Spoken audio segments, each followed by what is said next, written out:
Welcome to Dependable Flame, where we explore vintage petrol lighters, ashtrays, tobacconiana, and other useful mechanisms. Make yourself at home. Today we are going to change the wick in this fairly old 1996 XII Zippo pipe insert. When we lit it the other day, it turned into a glowing ember and then basically turned to ash. So I think we will still be able to use the wadding, felt pad, everything should be reusable. We're just going to replace the wick. So we will get our felt pad lifted off here.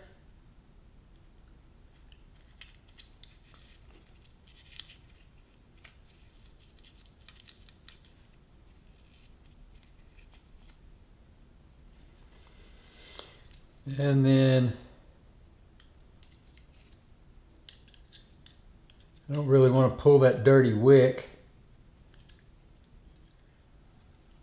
See if we can get a hold of it easily. If not, yeah, we can get it just fine. So this way we're not fouling up the pristine white wadding inside of the lighter with the dirty, burned up wick. So now we can go ahead and pull the wadding out. And the wadding is all going to come out basically in one big clump.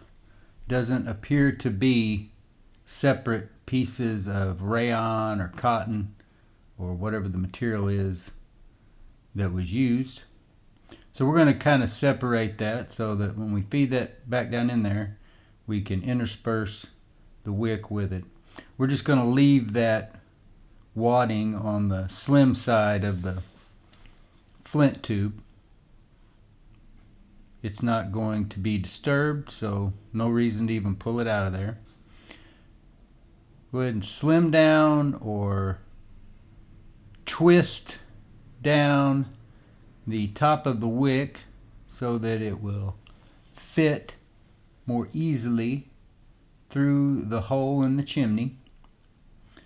Now these Zippo pipe inserts are closed off on the top. I think you probably could feed it down through that hole in the top, but rather than do that, I'm just going to go ahead and do it through the bottom like I like to do it anyway. So we'll get that twisted in.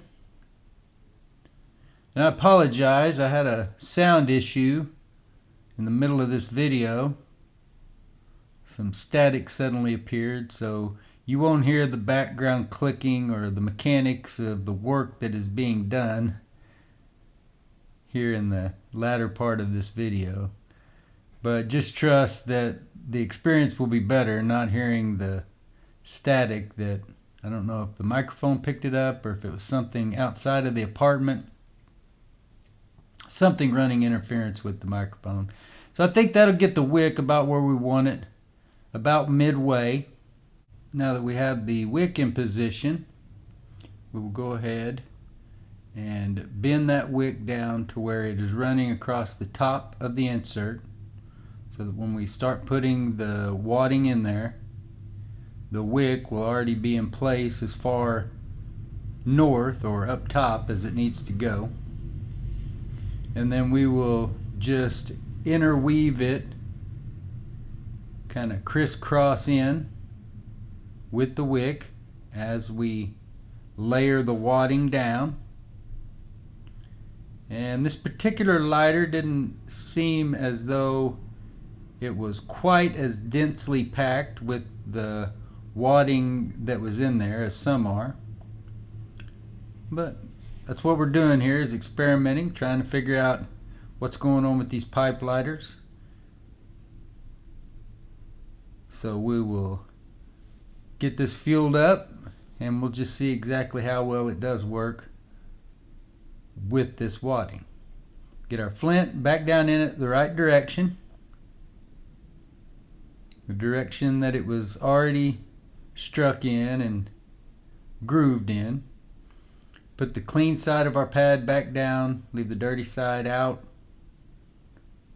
and then replace the flint spring and flint spring screw. Going to just tighten that down a turn or two, and then we'll want to groove that flint. But before we do, I'm going to get a case ready so that I can snuff this flame. I think that with the way the wadding was saturated, there's a good chance that when we spark this, just to groove the flint, that wick is going to ignite. So make sure that you take care that you have something to snuff that flame with in case it does ignite when you don't really need it lit. So a little clumsy there, but we got it put out. You can see that wick is already blackening a bit, which I wasn't exactly expecting. Maybe I should have, when you take into consideration the way that the other Zippo pipe insert that I had looked. It was almost melted looking, like melted black synthetic material kind of looking. We'll give it a moment to gather some fumes. This repaired 1969 case that Zippo repaired the hinge in, did a very good job, looks awesome. Hardly tell that it had even been repaired. So you can see it sparks right up, and then even more charring. So my plan is to use these. I am using a lot of pipe lighters lately, so I will continue to use them. But from the way things look thus far, it sort of appears that the charring of a petrol pipe lighter wick, or at least one of this style with an insert, kind of converted regular cigarette type windscreen into a pipe insert, it seems like they're all going to char. So like I said, I'm using them on a constant basis. We'll see exactly how the wicks hold up